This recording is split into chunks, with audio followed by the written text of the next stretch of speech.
नमस्कार मंडळी, नितीन भाऊ टिकार आपल्या इथं आलेले आहेत आणि यांचा व्हिडिओ तुम्ही कदाचित पाहिला असेल।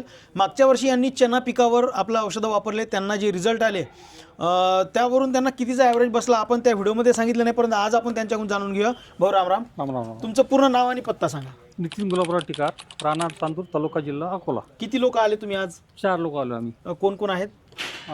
किरण टिकार, ज्ञानेश्वर मातळे, भास्कर जानोकर आणि इर्षाद भाई। अच्छा, तर एवढे लोक आलेले आहात आणि तुम्ही जवळपास हे 14,000 रुपयाचं औषध यांनी इथं घेतलेलं आहे।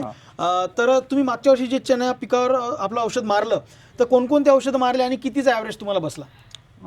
मागच्या वेळेस तुमची भेट माझी याला झाली होती अकोल्याला, कृषी विद्यापीठात। अच्छा, पण लेट झालो थोडासा, तरी पण मी सफल आणि अमिनो नेलो तुमच्याजवळ। हो हो। आणि 10 एकर चना होता आपला। अच्छा, तर जवळजवळ 8 बॅग पेरल्या होत्या आपण समजा। 10 एकरात 8 बॅग टाकल्या। हां, तर 85 क्विंटल झाला जवळ। 85 क्विंटल ॲव्हरेज आला। बरं, मग त्याच्या आधीच्या वर्षी तुम्हाला चना किती झाला होता? नाही, माग त्याच्या वेळेस 7 पर्यंतच गेलो। 60 पर्यंत? 7 म्हणजे 7 क्विंटल 7 क्विंटल एकरी। हां, म्हणजे 7 8 56, 60 ते 65 क्विंटल काहीतरी झाला असेल जवळपास।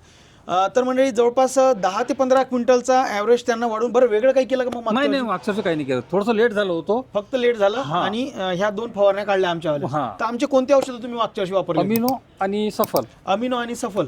तर काय रिझल्ट तुम्हाला तिथे दिसले? मग सफलचे काय रिझल्ट वाटले तुम्हाला? सफल मारल्यानंतर काय झालं, ब्रँचेस भरपूर आले त्याला। ब्रांचेस भरपूर आले? हां, दरवर्षी ब्रँचेस कमी येतात। अच्छा अच्छा, त्यावेळेस भरपूर आले। म्हणजे मग जे जिथं कुठं एखाद्या जागी झाड रिकामं राहिलं असेल, जागा रिकामी राहिली, ते पण जागा भरून निघाली? बरोबर निघाली। बरोबर आहे। आणि मग अमिनोचे काय रिझल्ट तुम्हाला वाटले? अमिनो पण व्यवस्थित, म्हणजे चांगली फुलांची रिझल्ट आहे। फुलांची संख्या खूप वाढली त्याची। बरोबर आहे। आणि मी व्हिडिओ टाकला मदत, म्हणजे मला व्हिडिओ पण आला होता। तर मंडळी आता त्यांचा आता कसं असते, बरेचसे शेतकरी, आता हे नवीन शेतकरी आहे, यांनी फक्त माझे व्हिडिओ पाहिले असतील, परंतु एक नवीन व्यक्तीवर भरोसा एवढ्याला सहजासहजी बसत नसते। परंतु नितीन भाऊ यांनी पहिल्यांदा औषधं वापरले, त्यांना रिझल्ट आले, म्हणून आता बाकीचे त्यांचे मित्रसुद्धा आपल्या इथं आलेले आहेत, ते सुद्धा आता आपले औषधं वापरणारे तुम्ही इथं पाहू शकता। तर एवढं सगळं औषध त्यांनी घेतलेलं आहे। तर त्यांना कसे रिझल्ट राहणार हे आपण यावर्षी परत डिसेंबर महिन्याच्या शेवटी परत यांचा एक व्हिडिओ यांच्या प्रत्यक्ष शेतातून आपण घेऊन येणार आहोत।